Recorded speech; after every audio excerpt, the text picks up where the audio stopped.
নমস্কার বন্ধুরা, রমাস village lifestyles YouTube চ্যানেলে আপনাদের স্বাগত। তো বন্ধুরা, আজ আমি আরেকটি নতুন রেসিপি নিয়ে আপনাদের সামনে হাজির হয়েছি। আজ আমি আপনাদের আলু ফুলকপি দিয়ে রুই মাছের ঝোল করে দেখাবো, যেটা খুবই হেলদি এবং স্বাস্থ্যকর খাবার। তো আপনারা অনেকেই পেঁয়াজ রসুন দিয়ে রান্না করেন, তো সেটা না করে আপনারা এইভাবে রান্নাটা করে দেখতে পারেন। আশা করছি খুব ভালো লাগবে। তো দেখুন, এখানে রান্না করার জন্য কিছুটা আদা, সামান্য জিরে এবং কিছু লঙ্কা নিয়ে নিয়েছি। এবার এগুলোকে বেটে নেব। তো দেখুন, আমার বাটা হয়ে গেছে। তো রান্না করার জন্য কিন্তু আমার এক্সট্রা কোনো কিছুর প্রয়োজন নেই, এইগুলো দিয়েই রান্না হবে। তো দেখুন আপনারা, তো মাছগুলোকে হলুদ লবণ দিয়ে মাখিয়ে নেব।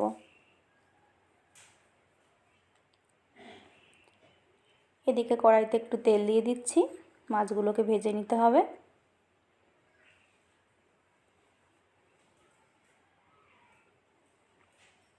তেলটা গরম হয়ে গেছে, এখন মাখিয়ে রাখা মাছগুলো দিয়ে দিচ্ছি।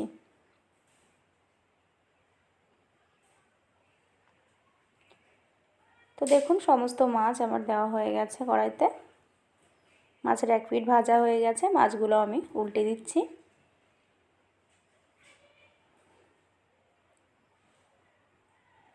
মাছগুলোকে একটু লাল লাল করে ভাজতে হবে, তাহলে খেতে ভালো লাগে। তো দেখুন, মাছগুলো আমার ভাজা হয়ে গেছে, এখন আমি উঠিয়ে নিচ্ছি। তো দেখুন, কড়াইতে আমি আরেকটু সামান্য তেল দিয়ে দিলাম। এবার কেটে রাখা ফুলকপিগুলো ভেজে নিতে হবে। তো দেখুন, সমস্ত ফুলকপি আমার দেওয়া হয়ে গেছে। এবার এগুলোকে একটু নাড়িয়ে চাড়িয়ে নিতে হবে। একটু নাড়িয়ে চাড়িয়ে এর মধ্যে সামান্য একটু নুন, সামান্য একটু হলুদ দিয়ে দিলাম। এবার এগুলোকে ভালো করে হলুদ লবণের সঙ্গে মিশিয়ে লাল লাল করে ফুলকপিগুলোকে ভেজে নিতে হবে। তো দেখুন, ফুলকপিগুলো আমার ভাজা হয়ে গেছে, এখন আমি এগুলোকে তুলে নিচ্ছি।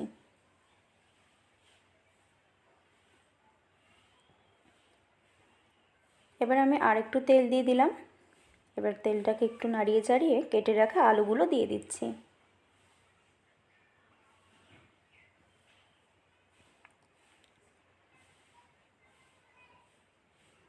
আলুগুলোকেও একটু লাল লাল করে ভেজে নিতে হবে। তো দেখুন, সামান্য একটু নুন এবং হলুদ দিয়ে আলুগুলোকে নাড়িয়ে চাড়িয়ে নিচ্ছি।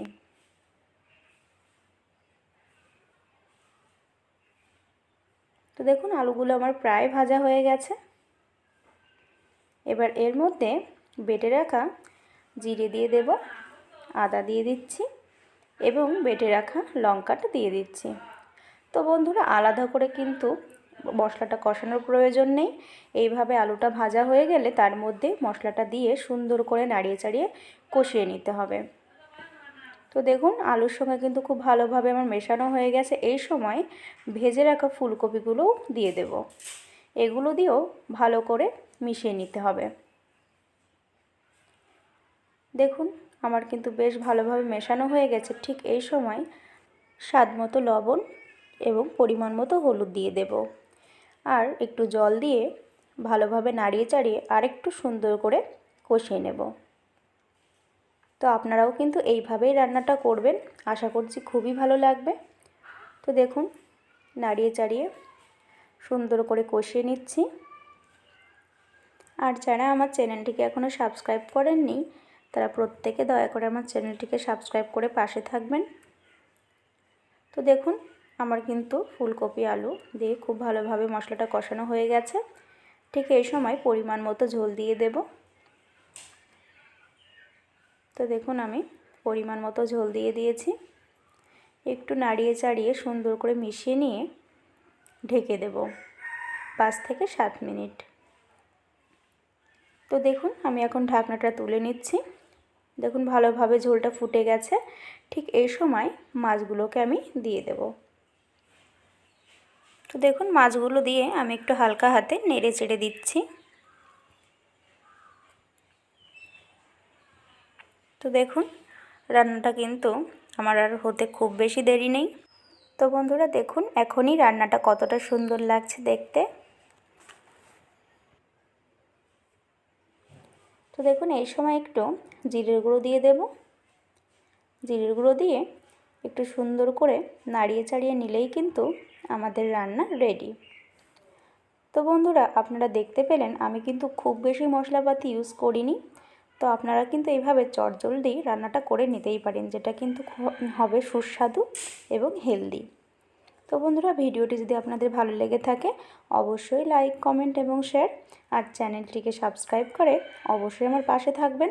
আপনাদের একটা কমেন্ট এবং লাইক আমাকে উৎসাহিত করে নতুন আরেকটি ভিডিও করার জন্য। তো বন্ধুরা, আজকের মতো আসছি, দেখা হবে অন্য কোনো ভিডিওতে। ধন্যবাদ বন্ধুরা।